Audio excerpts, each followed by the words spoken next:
Festival Piauí de Jornalismo. Quando a imprensa se torna o adversário. What you're talking about, the Koch brothers, they're two of the richest men in the world. And so it's a different kind of power. They're both of them together worth something like $150 billion. And so when you go up against somebody like that, you are picking a fight with people who have a lot of resources.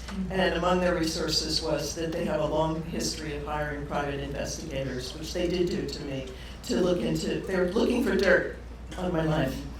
And when I heard about it in the beginning, I thought it was a joke because my life is very boring. And so you're not going to find much. But it turned out not to be such a joke, because what it turned out to be was that even if they can't find something on you, they can make something up.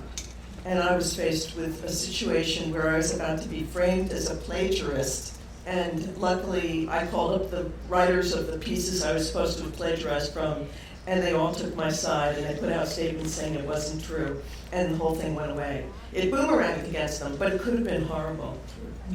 Quem são os Koch brothers? Como eles capturaram a política americana? Qual foi? O que eles fizeram? Como eles construíram tudo isso? The Koch brothers were extraordinary players.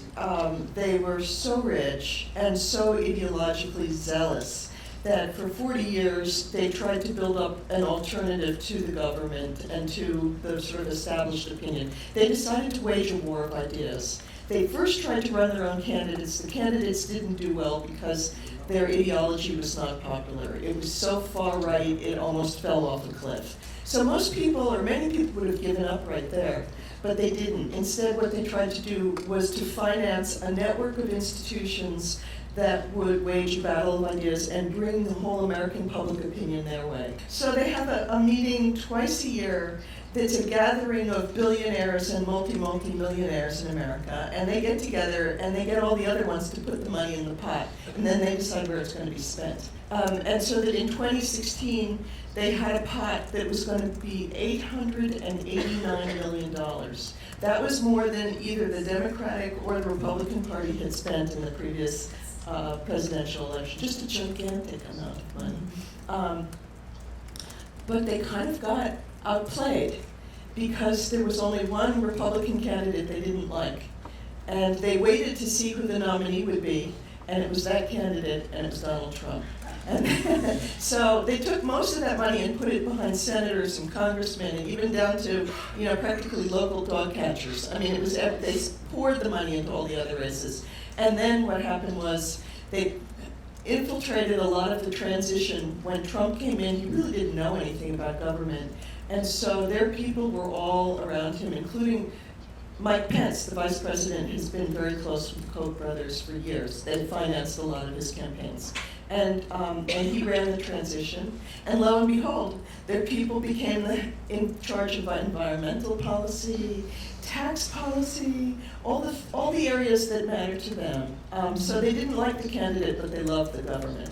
Parte da estratégia incluía desmontar o argumento a respeito do aquecimento global, né?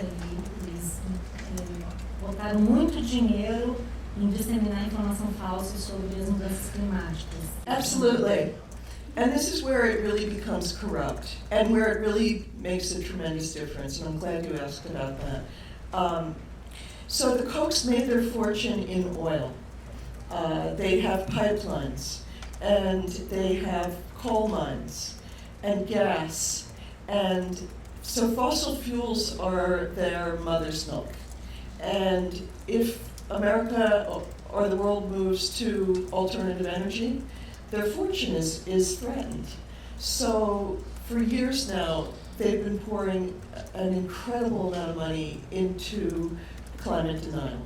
And it's gone through different phases. In the beginning, they said it wasn't happening. Then I was reading all their literature on this, and then after a while, they began to say, if it happens, it's going to be great. And really good.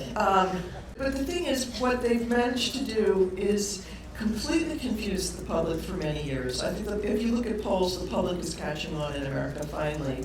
But meanwhile, what they've done that's even more significant is they have tied the hands of the United States Congress by using their money to, they have almost like a vow that the politicians who they back have to take. The vow is that you will do nothing about climate change, and then they will fund you. And they have so much money that the Republican Party candidates have almost all signed this vow.